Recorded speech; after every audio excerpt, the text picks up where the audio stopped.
So I'm going to put this down right here. Like you said, we are on duty, and if we get a call, I'm going to have to just excuse myself. So if you see me running off the stage, you know why. So anyway, my name is Kono Davis, or Peter Davis, as he said. I've been a firefighter for 25 years here in the Maui County. Right now, I am stationed up here in Lahaina in the ladder truck. I'm also part of the CERT cadre instructors, so I teach some of the CERT members you see out there. I'm also part of the incident management team here on Maui. This was kind of a last minute thing for me. I know Donna was trying to get a fire representative to come and speak to you about some fire safety and some disaster preparedness. But as I'm sitting in the audience, I'm listening and I'm looking around, and all the stuff that I prepared for this speech has already been said. Just kidding. But what I wanted to do is open it up a little bit differently, and I wanted to open it up with questions first. So if anybody has any questions for me first, I'd like to answer those, and then I can touch on some basic fire safety and disaster preparedness. Anybody have any questions? I'll give you a question. Go ahead. Can you kind of tell us how to take care of our homes if a fire is nearby, because there's spontaneous outbreaks of fires on the west side? And is there anything we can do in our own home area to help prevent a spread into our own area? Okay, absolutely. So anyways, what Donna has mentioned is if there's any defensible space that we can create that will protect our homes in case of a wildfire that happens near our homes. I'm not sure where everybody lives here, but if you're in the Launiopoko area, the Puamana area, the Ukumehame area, if you have a home in those areas, it's very important that you have some kind of defensible space to protect your homes and not allow just the firefighters to protect your homes when there's a wildfire coming to your community.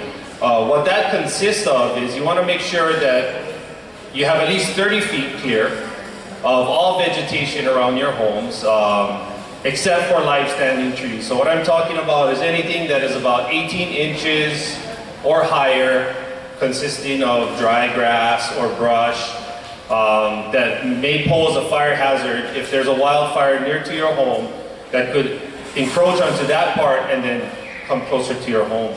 A lot of people, they like to store, you know, old wood and whatnot near their home. It's best if you have a larger property to store that on the property line side of your home instead of next to your home. General housekeeping is a big one. You want to make sure that you don't have any old newspapers laying around, any rubbish that is accumulated in piles, because it's very difficult. Once it catches on fire, it's very difficult for us to mitigate something like that. So, you know, general housekeeping is a good defense mechanism for wildfires. Some people, they ask about trees. What we suggest is if you have some brush, you know, in your bigger lots, your agricultural lots, if you have bigger lots with trees and brush, try to keep your brush under 18 inches in length. And also the trees, you don't want the brush to catch the trees on fire. So you want to maybe trim your trees up to about 10 feet in height. So all the limbs that are on the trees that are close to the ground, you want to trim those up to about 10 feet, trim your brush down below 18 inches, and then you have a defensible space for what they call ladder fuse. And what that is when the brush catches on fire, and that's burning for a while, and then it reaches up to the point where it can burn the trees, and then who knows where it goes after that. It goes onto your roofs, you know, goes into your neighbors. So speaking of burning embers that may travel to your neighbors or to your own roof from a wildfire, so you want to do periodic home inspections, which consist of roof inspections.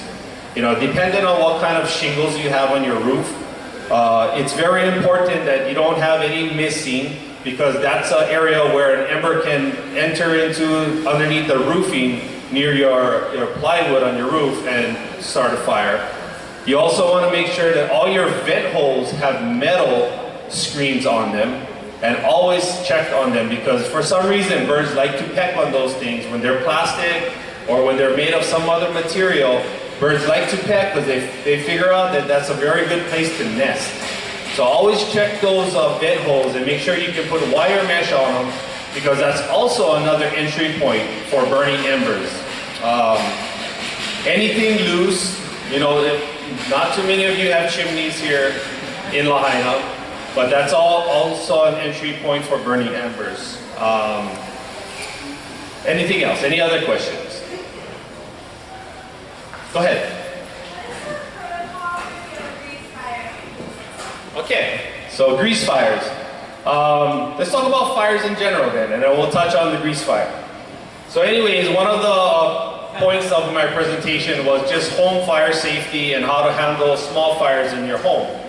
Donna just went through the course for fire extinguisher training and utility control, so she knows how to put out a grease fire. So anyways, what you want to do is, again, you want to keep a defensible space also in your home. So any appliance that creates some kind of heat, like your water heater, your stove, any electrical appliance like toaster ovens, you want to make sure all napkins, all paper towels, all dish towels, anything combustible is at least 3 feet away. Okay, that's the first thing. Hello? And then, for different kinds of fires, there's all different kinds of fires. There's ordinary combustible fires, which is your Class A fires. There's combustible liquid fires, which is your Class B fires. There's energized electrical equipment fires, which means any appliance that is plugged into the wall that catches fire, you have to use a special type of fire extinguisher for that. And then we have Type K fires, like the young lady from, where is that? Maui County Health Volunteers asked about grease fires, Type K. So anyways, in your home, if you do have a grease fire, depending on where it is, if it's on top of your stove and you're cooking in a pan and that oil decides to catch on fire, the best thing to do, if you can, is turn the heat source off, okay, and smother the fire by putting a cover on it. What I suggest, if you're going to do any type of deep fat frying cooking in your home, always use a pan or a pot that has the appropriate cover to cover it. Never use a pan with a lot of oil in it without having a cover for it. Some of us, we have pans that don't have covers that fit. And what you need to do is you need to have one that completely covers your pot or your pan so that you can smother that fire. If it's in an oven, if the fire is in an oven, again, what you do is, normally you can see the fire before you open that door, or if you open that door and it flames up, close the oven. Don't try and open that oven to let heat out or whatnot, because it's just going to create a bigger fire. So what you want to do is you want to close the oven, turn the heat down all the way off, and you see what happens with the fire. The fire will probably eventually extinguish itself. A lot of people panic when they see active flame. And what we got to remember is one of the things that creates flame or a fire is oxygen. So if we can take oxygen out of the picture, we basically kill fire. Okay, so does that answer your question? Thank you. So smothering is the best way. If you do have an ABC fire extinguisher in your home, you could use it on ordinary combustibles, flammable liquids, or energized electrical equipment. Okay? Any other questions? Go ahead. You know, there's all the foam and everything now that you use that. Are they all like catching on fire? You just put it like on your bed or on right beside you or in your bed. Yeah, so you know the new technology in batteries has brought up new fire hazard concerns. So not only for your cell phones, all types of electronic equipment with certain lithium-ion batteries creates what is called thermal runaway. And thermal runaway is when the battery cannot sustain its energy absorbing ability, and it decides to just overheat to the point where it can cause a fire. What I suggest if you have cell phones is always charge your cell phone on something that is not combustible. So a granite countertop is a good place. A metal chair or table is a good place, as long as you're not shorting that thing out, okay? Never leave it on your bed charging. Never throw clothes on it as it's charging. So anything combustible, not on your carpet, don't leave it on your carpet charging. And that's just general safety as far as thermal runaway goes. And that goes for anything that you're charging, okay? Or anything that you're powering up. You just want to make sure that combustibles are far away, because electricity is a really good conductor and a fire starter. I wasn't here for the beginning of Maui Electric spiel, but I'm sure that they touched on a lot of that stuff. Does that answer your question? Yeah? Yes? I was going to ask you, almost a year ago, someone from Wellington, out to Malaya, the street, there was a fire from the 7 hours. Remember that time? Almost a year ago? Maybe.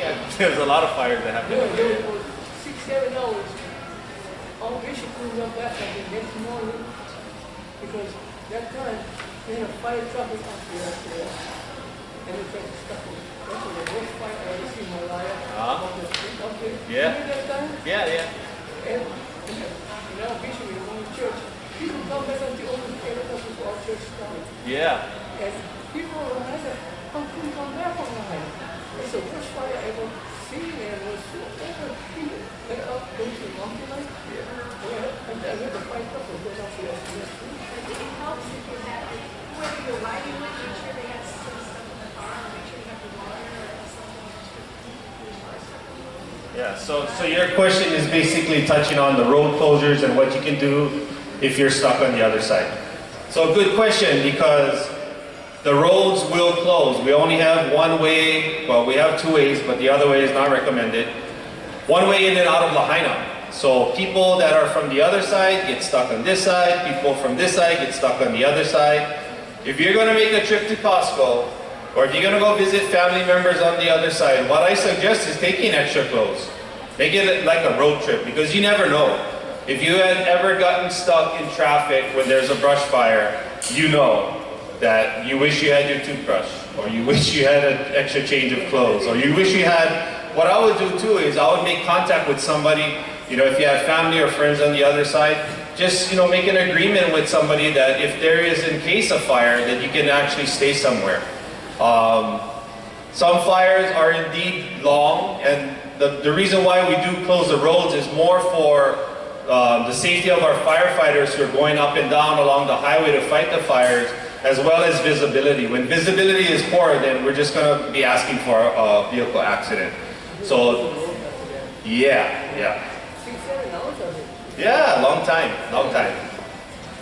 So, yeah, so what I suggest is making sure that you can pack, you know, a day's worth of clothes at least, and, you know, some extra provisions for you if you go to the other side. I was just going to mention bathrooms. Bathrooms, what? Yeah, that one. If you have to go to the bathroom, it's stuck for 7, 8 hours. Yeah, so whoever got that bucket with the toilet seat on top, that might be a good thing to take with you. But anyways, yeah, I mean, as far as the fire department is concerned, we cannot do anything about, you know, what happens to the people that are stuck on either side. Unfortunately, all I can suggest is that you take precautions and be prepared. Don't think that you're going to go to the other side and there's not going to be a brush fire. Always think that there's going to be a brush fire, so you're prepared. Okay? Any other questions?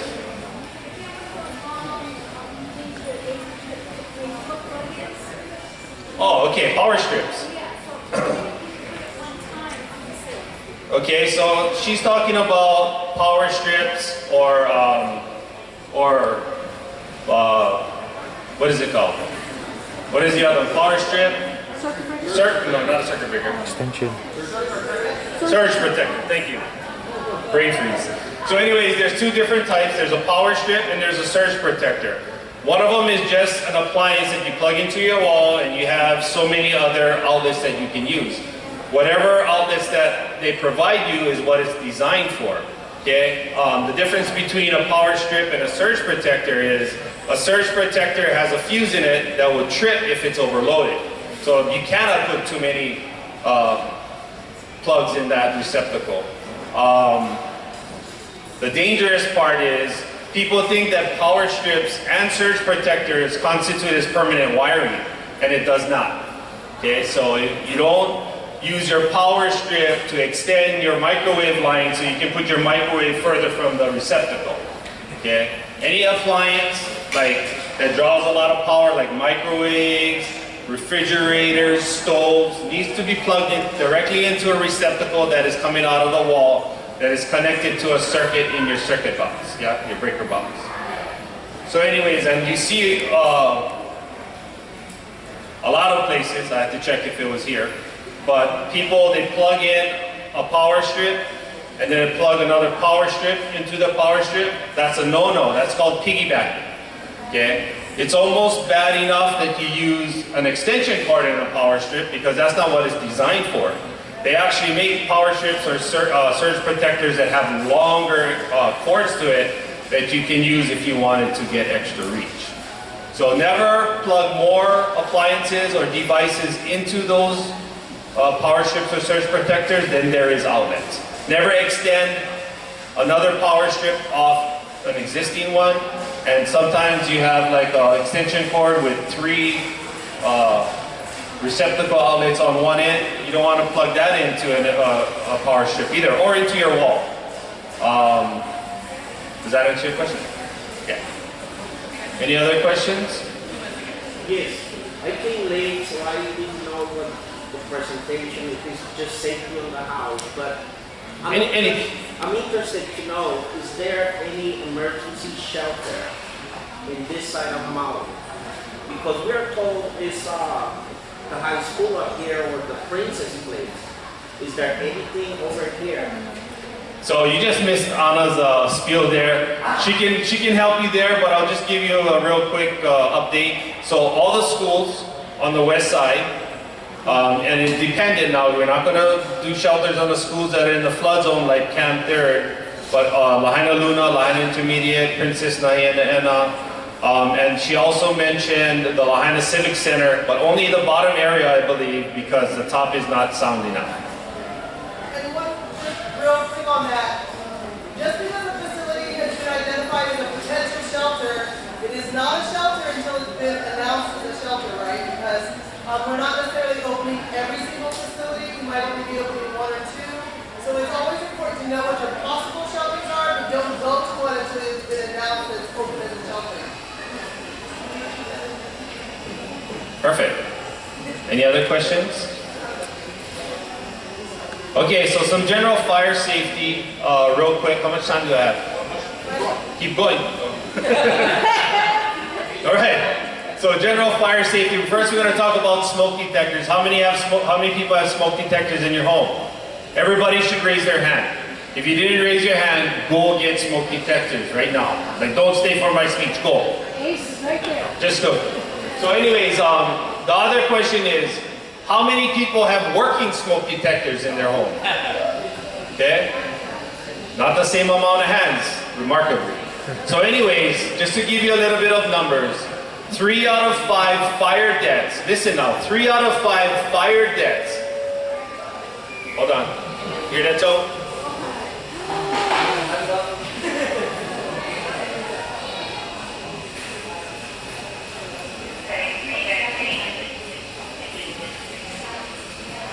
Yeah, lucky, that's not us. So anyways, 3 out of 5 fire deaths in America is due to people either not having smoke detectors in their home or not having properly functioning smoke detectors in their home. And that's crazy.